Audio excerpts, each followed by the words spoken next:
Day 14, lean into discomfort. We've all been there, knee deep in a commitment we made in a moment of inspiration, only to wake up one day wondering why we signed up for this journey in the first place.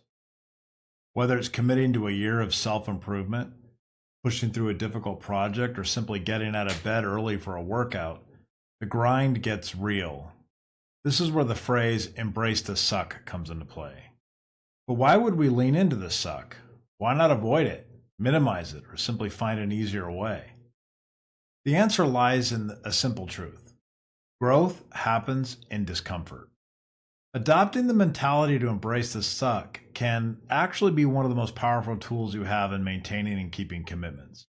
And here's why. Discomfort is proof that you're growing.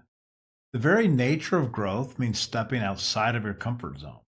When you're experiencing discomfort or struggle, it's a clear sign that you're stretching beyond what's easy and familiar. That's a good thing.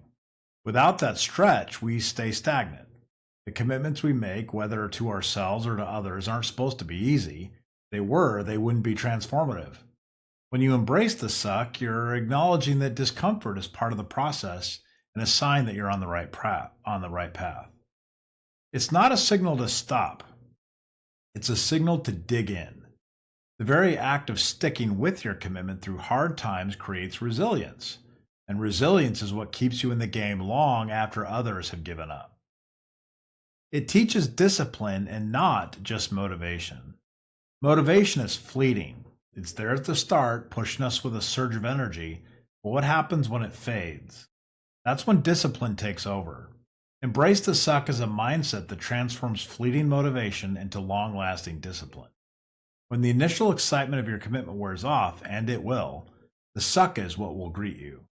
This is where you get to choose. Give in to the discomfort or embrace it and push forward. Every time you choose to push forward, you're building discipline. You're proving to yourself that you don't need to feel good about something to do it.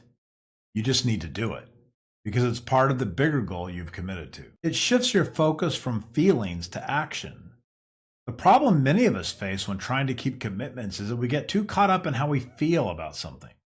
I don't feel like doing this today, or I'm just not in the mood, are common refrains when the going gets tough.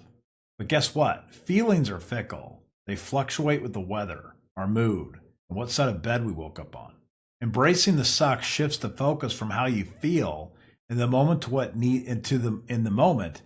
needs to get done. It becomes less about whether you feel like sticking to your commitment and more about the action itself. You do it because it's necessary. You do it because it aligns with the bigger goal, not because it's comfortable in the moment. It builds confidence in your ability to handle hard things.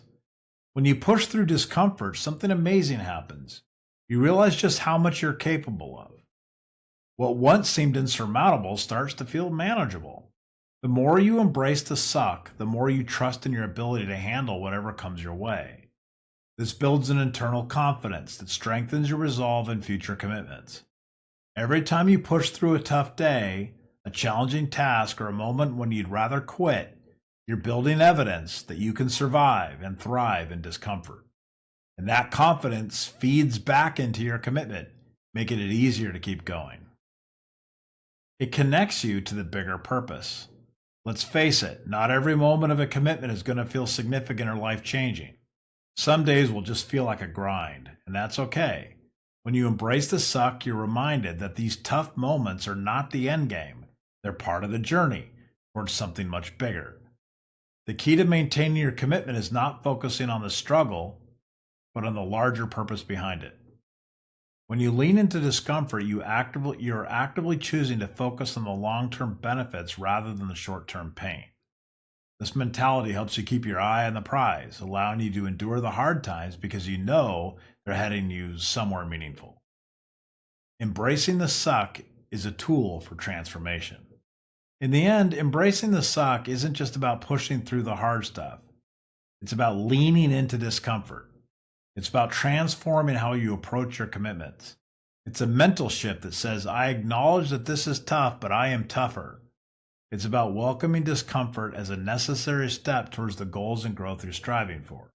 Remember, anyone can commit to something when it's easy. It's the ones who stick with it when it's hard, when they're knee deep in the suck, that come out stronger, more disciplined, and more successful on the other side. So next time you find yourself facing a tough day, a frustrating task, or that all too familiar voice urging you to quit, lean into the discomfort, smile, and tell yourself, this is the suck, and this is what I'm here for. Embrace it. It's shaping you into the person that you are committed to becoming.